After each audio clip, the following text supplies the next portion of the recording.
আমাদের ভোক্তা অধিকার থেকে শুরু করে দোকান মালিক সমিতি নিয়ে আমরা মিটিং করেছি জেলা প্রশাসকের কার্যালয়ে। সেখানে বলা হয়েছিল যে জিনিসপত্রের যে দাম, নিত্য প্রয়োজনীয় জিনিস, বিশেষ করে শাকসবজি থেকে শুরু করে অন্যান্য যে পণ্যগুলো রয়েছে সেগুলোর দাম যেন সহনীয় পর্যায়ে রাখে, কেউ যেন অতিরিক্ত বাড়তি দাম না নেয়। তো আমরা মূলত সেই মিটিং এর সিদ্ধান্তের পরিপ্রেক্ষিতে আজকে আমরা বাজার মনিটর করতে এসেছি। আমরা দেখতে আসছিলাম যে এখানে কোনো অতিরিক্ত দাম নেওয়া হচ্ছে কিনা। আমরা লক্ষ্য করেছি যে কিছু কাঁচা বাজার, বিশেষ করে লেবু, কাঁচামরিচ, তারপর শসা, এই জাতীয় জিনিসগুলোর দাম তারা বাড়তি রেখেছে খুচরা পর্যায়ে। তাদেরকে আমরা জিজ্ঞাসা করেছি যে তারা দাম বাড়তি রেখেছেন এবং দামটা কোথায় পেয়েছেন, তারা আমাদেরকে কোনো রিসিপ্ট দেখাতে পারেনি। আমরা ভোক্তা অধিকার এবং কৃষি বিপণন যে অফিসার আছে তাদেরকে ব্যবস্থা নিতে বলেছি।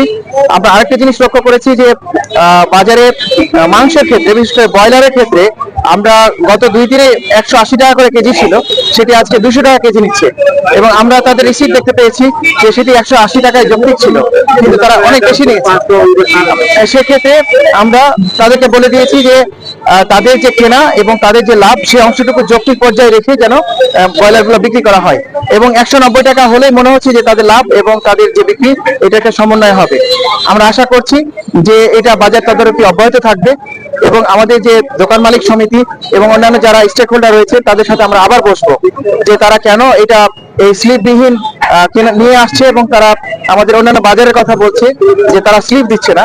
এই স্লিপটাকে আমরা ইনশিওর করব এবং তাদের মধ্যে জবাবদিহিতা নিয়ে আসবো যাতে করে ভোক্তা প্রতারিত না হয়।